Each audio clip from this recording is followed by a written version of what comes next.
poems, and the first is entitled Bread. The night before he dies, she goes into the kitchen, opens the refrigerator to take out a loaf of homemade bread, gets out the wooden board, lays the bread down on its side, makes a sawing motion using a serrated knife, cuts a slice an inch thick, spreading organic peanut butter, stirring it first to blend the oil, wraps it in clear plastic for him to tuck into his briefcase early the next morning, a little treat for him to eat around 11 the next day, what he tells her he looks forward to, what holds him until lunch.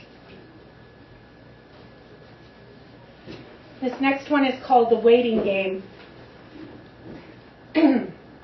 He looks down from his office on the 100th floor to see a long black swath along the curb, as if someone had drawn it from the sky in a thick felt-tip pen. There is his minivan breaking the flow, driven by his wife, who sits waiting among the chauffeurs in their limousines. He's not ready to leave his office yet, even though he told her he'd be right down when she called him on her cell phone to say she was downstairs.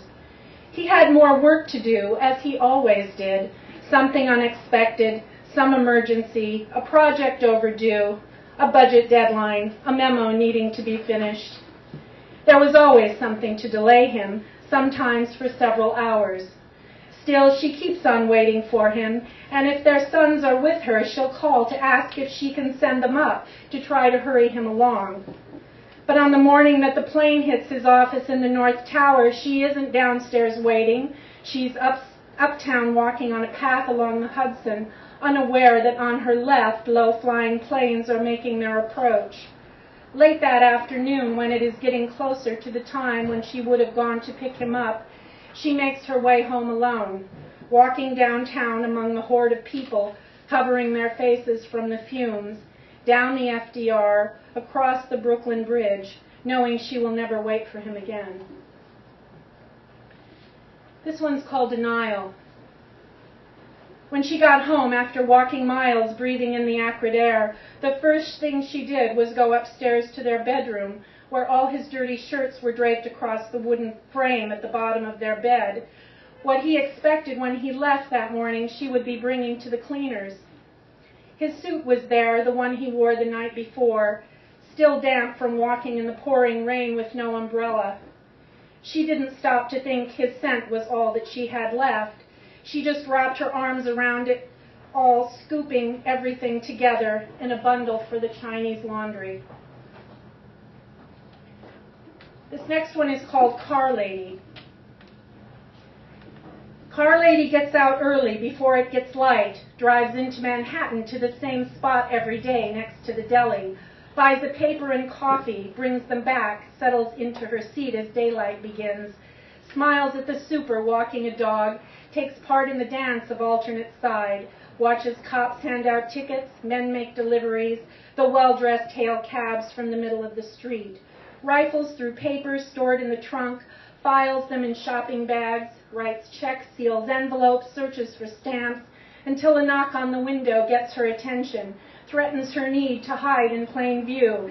She scoops up her life, piled high on the passenger seat, wonders if she will survive, using her car for protection, to avoid people who ask how she's doing, what she can't say in a quick conversation, as she recovers by living predictable days, watching everyone else get on with their lives. This one is called The Puzzle. She comes into an empty house where all is quiet except the hum of the refrigerator, dust floating through a shaft of light she moves through, carrying a small bag of groceries into the kitchen. Once there was too much going on, taking care of 2 boys and a husband. Now her husband is dead, the boys are grown, and she is left behind, alone with time and clutter to sort through broken memories, practicing patience as she figures out what pieces will fit in a picture she can live with. And this next poem is called The Goodbye Song. It has an epitaph, which is the words to the goodbye song, And the song was written by my late father-in-law, Paul Aldrich Qualben. It's a tradition in our family to sing the goodbye song to people who have come to visit as they're on the verge of leaving. A few of you have heard this before. But for the rest of you, I'll sing the goodbye song. A little levity. It goes like this. Always leave them laughing when you say goodbye. Never ever leave them with a tear in their eye.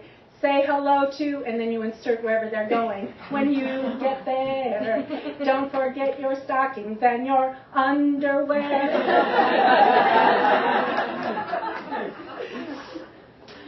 The goodbye song. There's a snapshot on my desk of me with my husband's family, 4 years from when he died. We're in the country, linking arms, kicking up our legs like they do in the chorus lines, singing the goodbye song to whoever it was who came to visit. I'm in the middle, smiling, hiding inside the biggest body in the picture, feeling overwhelmed, overweight, side effects of all the food and drink and antidepressants I used to cope, wishing I were the one leaving, wishing I were able to move on. And this is called The Widow.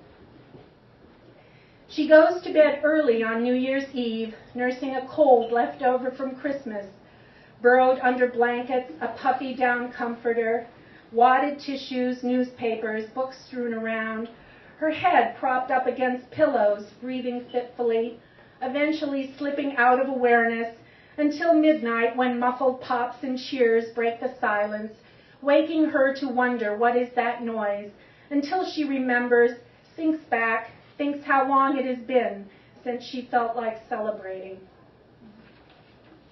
And this last poem is entitled Lament. The breaking news hit late at night about bin Laden being killed, and I had gone to bed.